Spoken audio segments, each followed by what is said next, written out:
मेहंदी नव्याने रंगली भाग 3. लेखिका वैशाली मंथाळकर. ध्वज आपल्या लेकीला फुलासारखे जपू लागला. अवंतिकाच्या आठवणीत झुरत होता, पण आद्यामुळे बराच फरक पडला होता. त्याच्या जगण्याचे कारण बनली होती. तिच्यासाठी तो आई वडील दोन्ही बनला होता. दिवसभर कामामुळे तिच्याकडे लक्ष देता येत नव्हतं, पण रात्री तिच्या ओढीने घरी लवकर येत होता. घरी आला की त्याच्याशिवाय कोणाकडे जात नव्हती ती. सुट्टीचा दिवस पूर्णपणे तिच्यासाठीच राखून ठेवत होता. दिवसावर दिवस जात होते. अवंतिकाला जाऊन वर्ष झालं. आद्या 12च्या आत जन्मल्याने तिचा आदल्या दिवशी वाढदिवस येत होता. त्या दिवशी तिचा त्याने मोठा बर्थडे केला. आपल्या मुलीला कुठल्याच गोष्टीची त्याने कमी केली नव्हती. दुसऱ्या दिवशी अवंतिकाचं पहिलं श्राद्धही त्याने मनोभावे केलं. आता कोण आलं? दारावरची बेल वाजली म्हणून लताताई राकेशकडे बघत म्हणाल्या.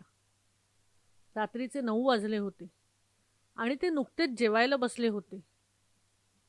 राकेश जागचा उठला आणि दार उघडतो. समोर निव्वीला आणि तिच्या हातात 1.5 वर्षाच्या रुद्रला बघून तो गोंधळून जातो. निव्वी, तू? ते राकेश म्हणत होता की निव्वीच्या तोंडून हुंदका फुटला. लताताई आणि प्रियासुद्धा गोंधळून दारात आल्या. अगं रडते का? आणि तू एकटीच? भाऊजी कुठे आहेत? राकेश तिच्या हातातल्या रुद्रला आपल्या कुशीत घेत म्हणाला. बाळा, काय झालं? लताताई तिला आत आणत म्हणाली. आई, सगळं संपलं ग. माझं आयुष्यच संपलं. निव्वी जोरजोरात हुंदके देऊन रडू लागली. तिचं रडणं बघून तिघे घाबरून गेले. अगं काय झालं सांग ना. राकेश, रोहनला कॉल कर. काय झालं बघ. लताताई तिला जवळ घेत म्हणाल्या. आई, मला रोहन सोडून गेले. त्यांचं आता माझ्यावर प्रेम नाही. त्यांना आता ह्या बंधनांचा वैताग आला. त्यांनी या लग्नाचा अपमान केला आहे. तिचं ऐकून लताताईच्या पायाखालची जमीन सरकली. त्या तोंडावर हात ठेवून तिला शॉकमध्ये बघत होत्या. जे ऐकलं ते खोटं असावं असा कानाला समज घालत होत्या. अगं काय बोलत आहे? नीट सांग. बोलताना लताताईंचा आवाज जड झाला होता.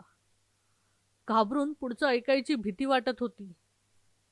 पण आता तिच्याकडे बोलण्यासाठी काहीच उरलं नव्हतं. आपल्या नवऱ्याला दुसऱ्याच्या मिठीत बघताना तिच्या अंगावर पहाड कोसळलं होतं. ज्याच्यासोबत सुखी संसाराची स्वप्न पाहिली होती आणि तो एका मुलीसाठी तिला अर्ध्या रस्त्यात सोडून दूरवर गेला होता. असं काही करताना त्याने साधा आपल्या मुलाचा विचारसुद्धा केला नाही. राकेश, रोहनला कॉल कर. त्याच्या घरी फोन लाव. आपण एकत्र बसून बोलू. असं कसं करू शकतो? अरे, छोट्या रुद्राचा तरी विचार करायचा ना. आईबरोबर बापही हवा ना. लताताई गयावया करत रडत बोलू लागल्या. राकेश आणि प्रियाही हतबल होऊन एकमेकांना बघू लागले. निव्वीने तिच्या बाजूने खूप समजावायचा प्रयत्न केला, पण ते म्हणतात ना, नशिबाला साथ द्यायची नसते, तसंच काहीसं तिच्या बाबतीत झालं. 3 वर्षाचा संसार एका कागदावर सही उतरवत तुटला. सासू सासऱ्यांना सून नको पण नातू हवा होता. पण त्या लढाईमध्ये एक आई जिंकली. महिन्याला तिला पोटगी सुरू झाली.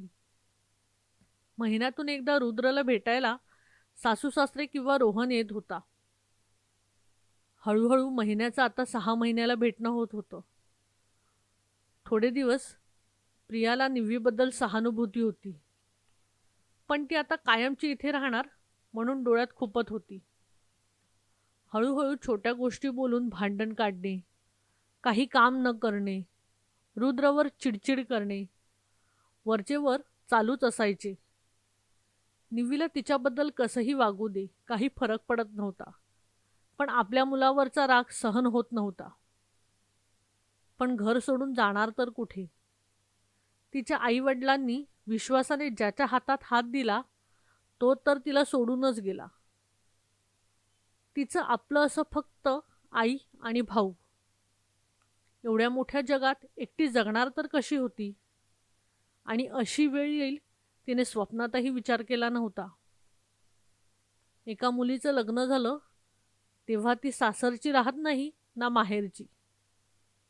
माहेरचं घर तर वडिलांचं आणि सासरचं घर तर नवऱ्याचं. दोन्ही घर तर तिच्यामुळेच उजळत असतात, पण दोन्ही घरांवर तिचा अधिकार नसतो.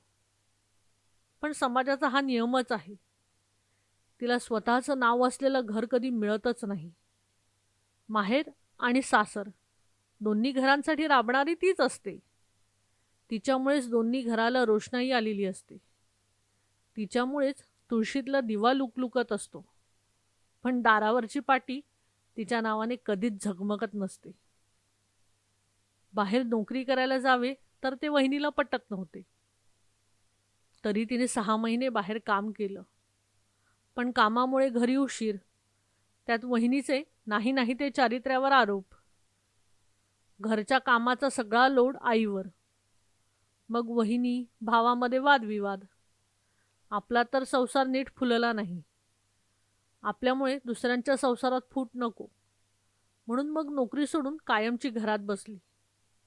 बघता बघता रुद्रला 3 संपून 4थं वर्ष लागलं होतं.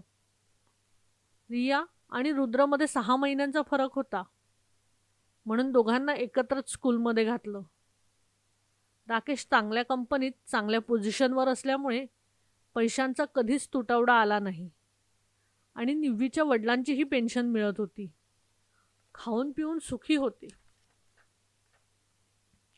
राकेशनेही कधीच मुलांमध्ये फरक करत नव्हता. त्याच्यासाठी जशी रिया होती तसाच रुद्र. तो रुद्रलाही आपल्या मुलासारखं जपत होता, म्हणून लताताई निश्चिंत होत्या. पण आपल्यानंतर आपल्या मुलीचे भविष्य काय असा विचार असायचा त्यांचा. त्यांना रात्र रात्र झोप येत नव्हती. त्यांच्यासमोर प्रिया निव्वीशी नीट वागत नव्हती. त्यांच्या मागे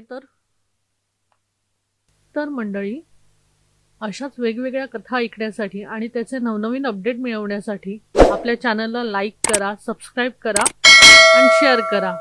तसंच बेल आयकॉन प्रेस करायला विसरू नका बरं का.